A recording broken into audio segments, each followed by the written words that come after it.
So today, we're going to be talking about something that, for me, has been really dear to my heart because I think this is how God has been dealing with me over the last few years. And the title of what I'll be speaking about today is The Longer Way of Love.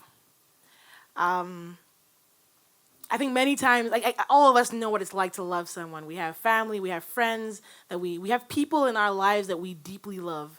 And so I'll be speaking about what that looks like from God's perspective.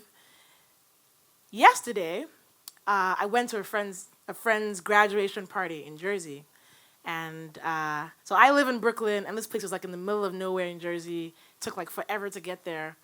On the way back, because I went there by train and bus and other means of transportation, it took forever. It took 2.5 hours to get there. And so clearly this friend knows I love them because I went 2.5 hours to go there. But on the way back, a friend offered to give me a ride. And so we pulled out her GPS and put in the directions. And usually coming from Jersey is very straightforward. You go all the way down. You either take Holland Tunnel or you take Lincoln Tunnel based on where you're coming from. And then you go through Manhattan and you go to Brooklyn. That is the easiest way to get to Brooklyn. It's the shortest way to get to Brooklyn. But for some reason, the GPS said, no, don't do that. Instead, take the Verrazano Bridge, go all the way south to Staten Island, and then go to Brooklyn. And this didn't make any sense, because we clearly know this is longer. Even it said how many miles, this is a longer route. Why would we do this? What we didn't know is that there was traffic in the city, and there was an accident. And so the GPS was trying to help us avoid all those things, because even though going through Manhattan is a shorter route, we would have actually taken longer, and we would have had to sit in traffic. And this was 11 p.m. I wanted to be home. And so what the GPS was doing was giving us a route that, although seemed longer, was actually better because it had visibility into things that we didn't have visibility into. And this is what God does for us in our lives. Many times, because he loves us, he takes the longer route. And a perfect example is seen with the Israelites. So many years ago, the Israelites were in Egypt and they were taken captive. They were slaves. And of course, if you're a slave, you don't want to be a slave. And so they were praying for years, asking God to set them free. And so God then sends this man called Moses. So Moses goes down to Egypt. He used to live in Egypt. In fact, he used to live in Pharaoh's palace. And so he goes back to Egypt and is basically trying to get the people out and talking to Pharaoh. And there's a back and forth. And then eventually, Pharaoh lets the people go. Not willingly, but he does. And so in this journey, so now the Israelites have left Egypt and they're going on their journey. And then we see in Exodus chapter 13, from 17 to 18, we see something that is, I thought, interesting. It says, when Pharaoh let the people go, God did not lead them by way of the land of the Philistines, although that was near. For God said, lest the people change their minds when they see war and return to Egypt.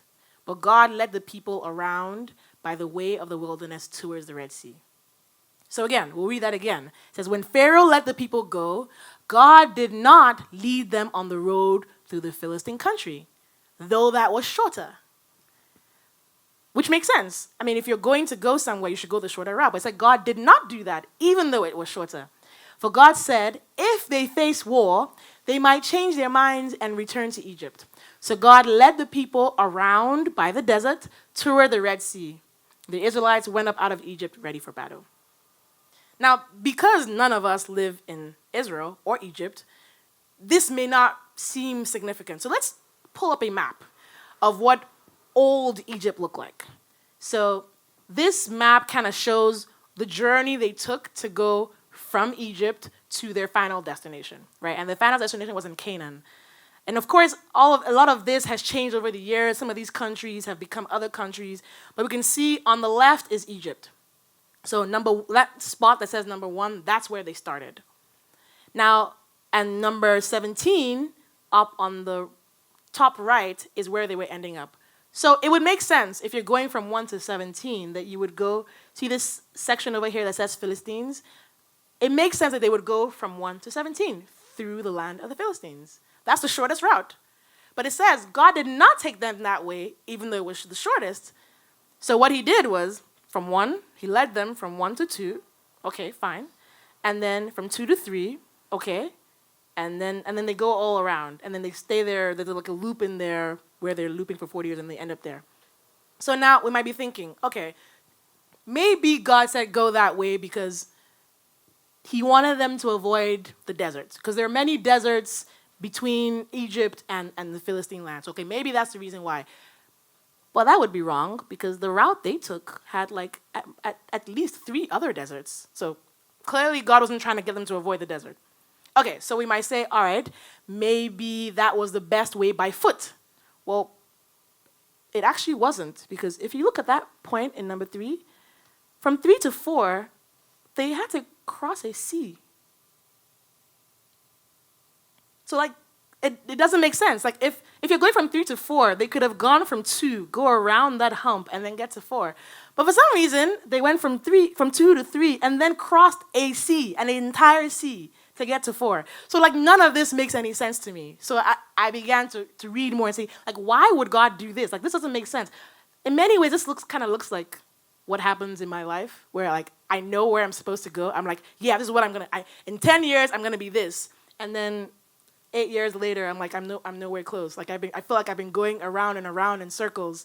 And that's I'm sure that's what they felt. They're like, wait, why are we going this way? And so let's kind of walk through this. Like, why would God do this? And there are a few reasons why he would do this, right? So let's look at what it means for God to be your GPS in your life.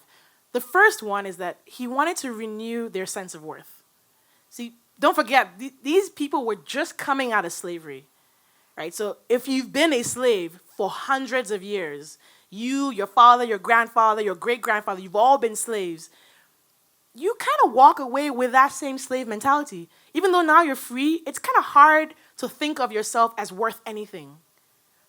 And so God needed to take them through a longer journey to restore their sense of worth, so that when they got where they were supposed to be, they would actually feel like they belonged there.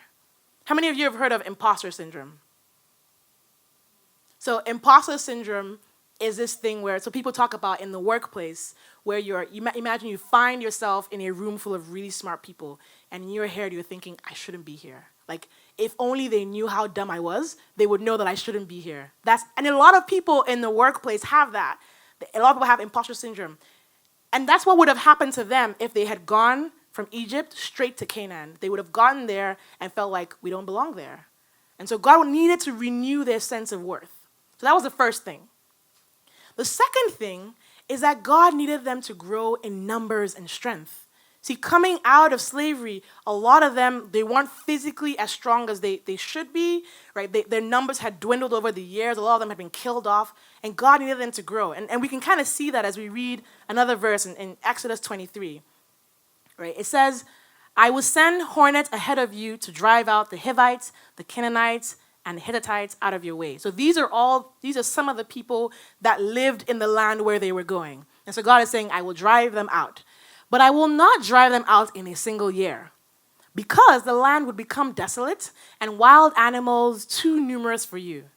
Little by little, I will drive them out before you until you have increased enough to take possession of the land. So it was important that they didn't get there in a hurry. They needed to get there to be big enough to occupy the entire land.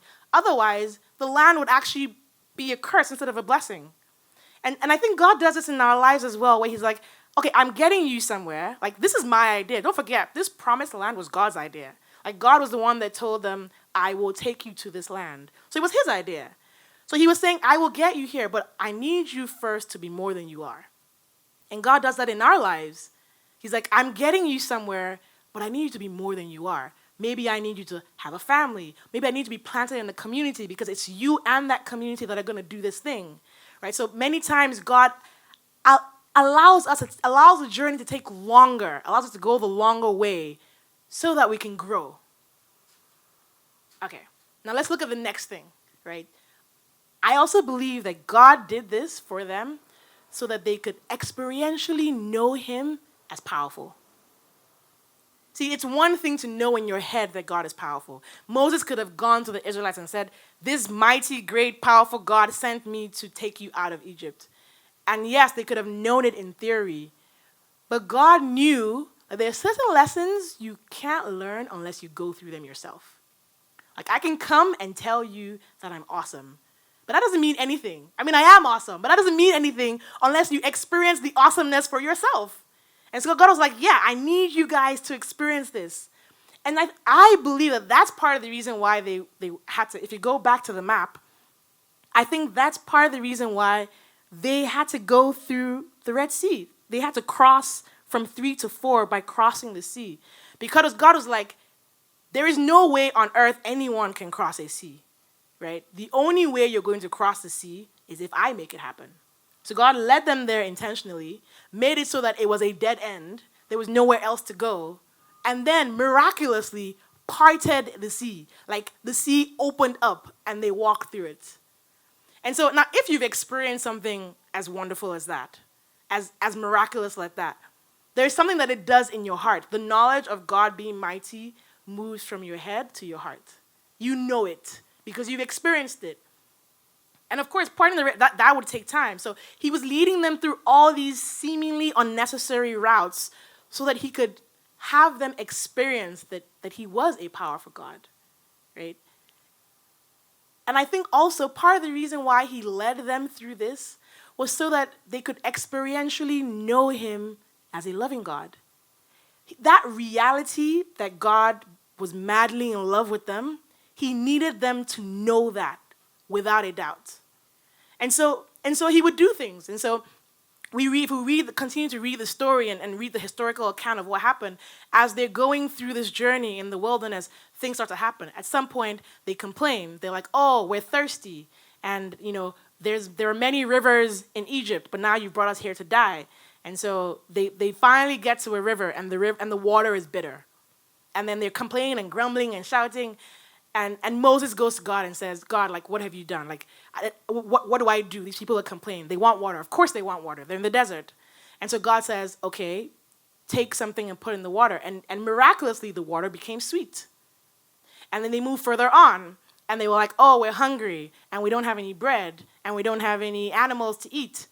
And so miraculously, they went to bed. They woke up in the morning. And the entire ground was covered by birds. Just out of nowhere. And then, something called manna, though they called it manna. It was like a sweet wafer just appeared, and they would pick it up. So miraculously, out of nowhere, they had bread, and they had chicken, essentially, bread and chicken. And so they needed to go through all this to see God miraculously provide for them, to reassure them that he actually loved them. Right? So he was providing their daily needs so that they would know that he was madly in love with them enough to get them out of slavery and to keep them on this journey by providing their basic necessities. And for me, the last reason why I think this happened is God needed them to become who they were destined to be. And he was fully committed to that. See, don't forget, this promised land was his idea. He's the one that told them, I am taking you to a promised land. And so he was committed to getting them there. And it was important that they become who they were destined to be. See, your character is worth the longer journey. Like, the building of your character is worth a longer journey. Because God knew that if these people, as they were, ended up in Canaan as they were, they would fail. See, what he wanted was that they would become a nation that the world could see as the standard for what it meant to be human. But they had never been a nation. They didn't know what it was like to be a nation. They didn't have any laws. They didn't have anything to govern how they related with one another. Right? They didn't have any real standard of morality. They didn't have any of those things. They didn't even know how to be really human, because for generations they had been treated as less than human. And so God needed them to be able to be the standard. But for him to do that, he needed to build character in them. He needed to build faith in them. He needed to build joy in them. He needed to build hope in them. He needed to build faithfulness in them. And all of this took time. So like when you read the story of them going through the wilderness and all the things that happened to them, the wars that they had to fight, the things that they had to do, all of that was to build faith in them, to build character in them. And the same goes for you. Like in your life, the character that God is trying to build in your life is worth the longer journey. And many of the experiences need to be experiential. How many of you took chemistry or physics in high school or college? Not everyone? Oh, okay. Okay, how many of you had to do chemistry lab or physics lab? Okay. Now, I actually preferred the labs to the class, but I hated the labs because they were 8 a.m. in the morning, right? So, but I found that the reason why I enjoyed the labs is because I would go to class, I'd learn this theoretical thing, right? And then I'd go to the lab and I'd actually see it in practice. Like, you'd actually see things explode. Like, like, for me, that was fun. I mean, maybe that may tell a little bit about what I do in the world, but like, that was fun. Actually seeing things, like seeing chemicals react, seeing stuff happen, that was actually fun. And it made me want to go back to class to learn more. But like, I think in life, as we experience things, that is when the knowledge moves from our head to our hearts. Like, our daily experiences with God is the lab. And like reading the scripture and hearing stories and wisdom being passed down, that's more theory. Because I can tell you that the best way to get a job is you go to high school, you graduate from high school, you pick up a skill, or you go to college, and you can do all of that. I can tell you, you take these exams, you do all of this, and that's fantastic knowledge. But if you don't actually do it, then you're not going to get a job. If you don't actually experience those things, then you don't get the end result. And so God was taking them through this very, very seemingly unnecessary journey so that they could learn these things, so that they could experience these things for themselves, so that when they did go through hard things, when there was a crushing, when there was a pressing, what would come out would be wine, not something spoiled. Because pressure reveals what's inside of you. And so God needed to make sure that what was inside of them was something that was good.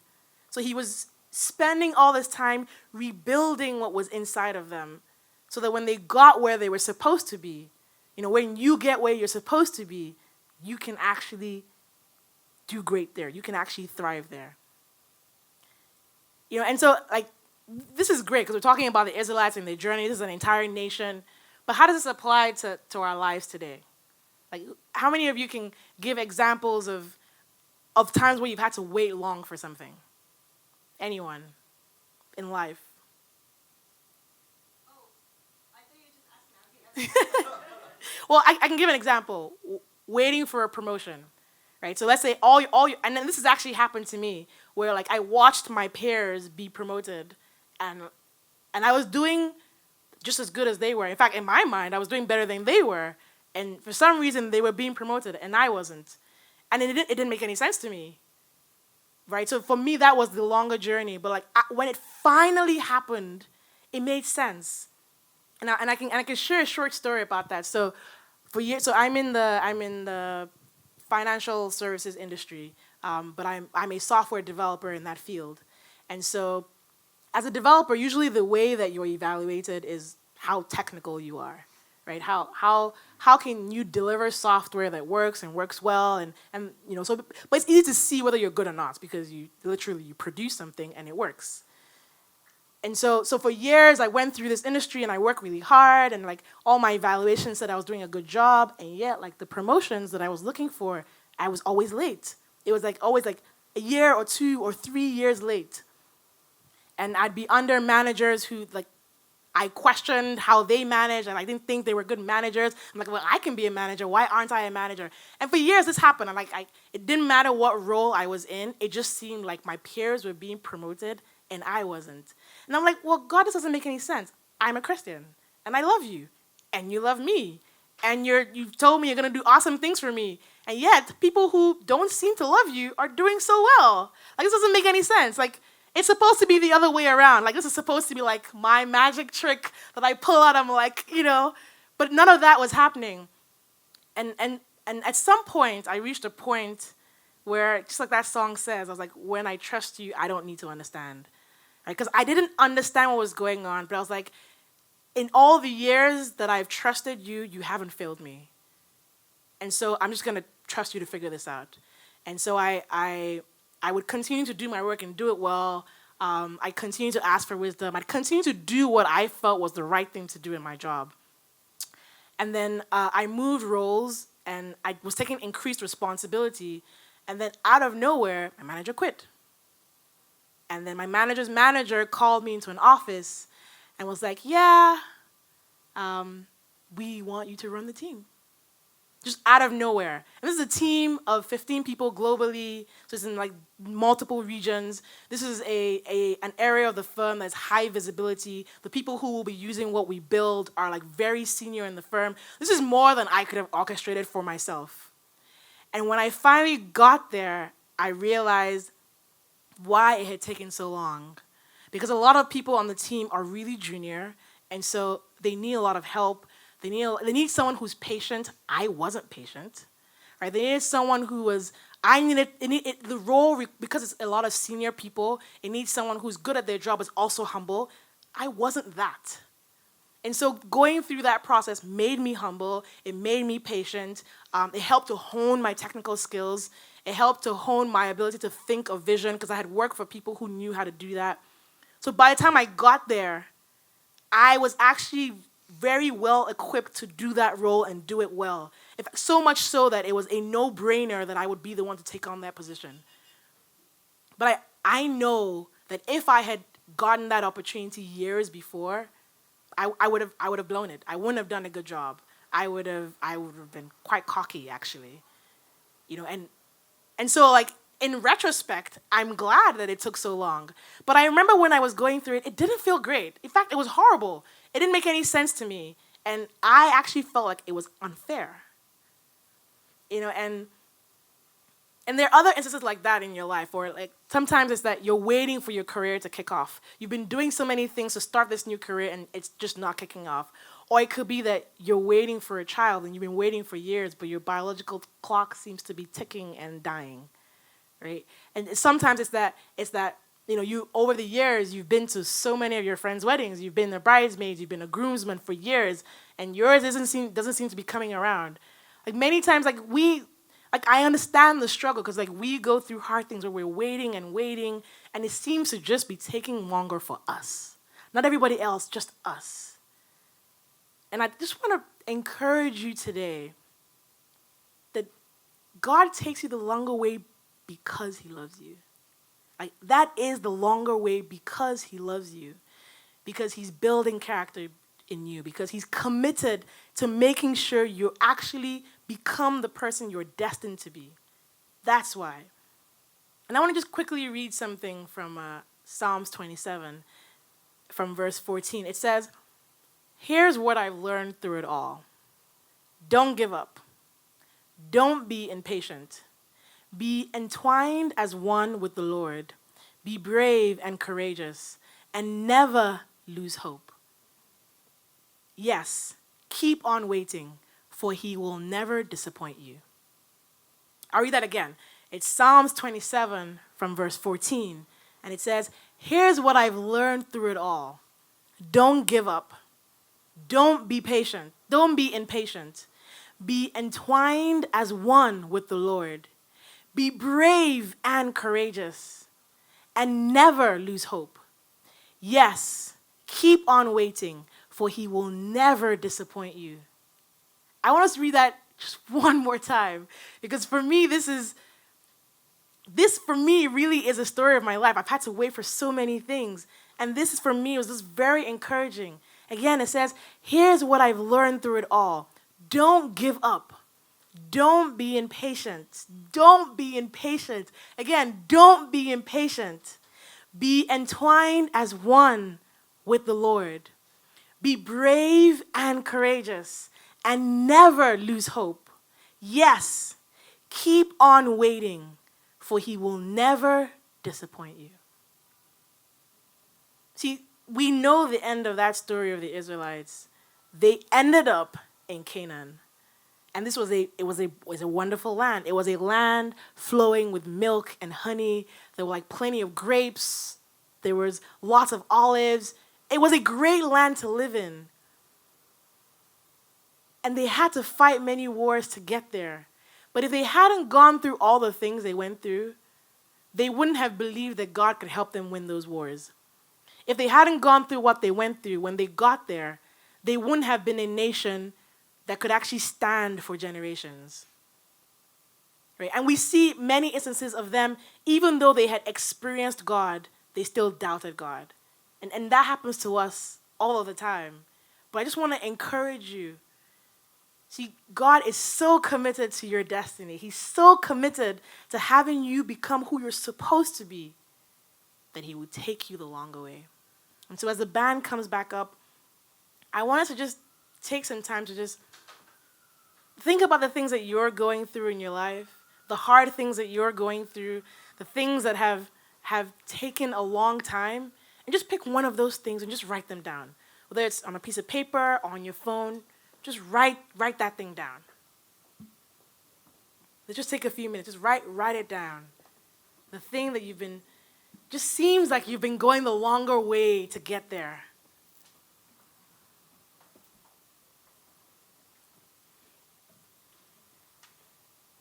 Just write that down.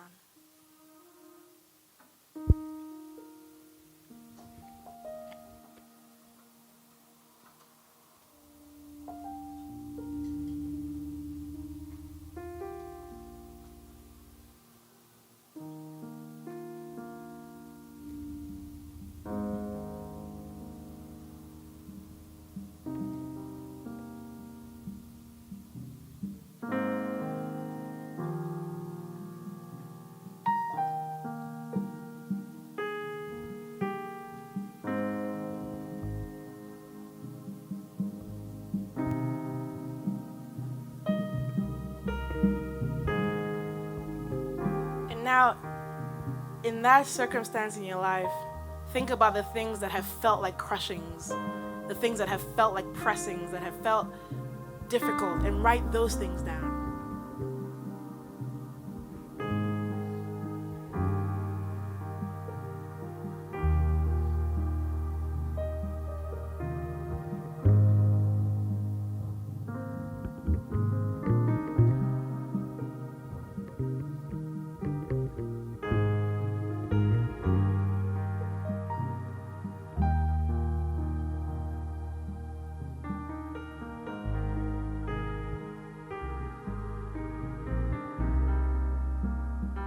Now what we're going to do is just sing over them. So I'd like everyone to stand.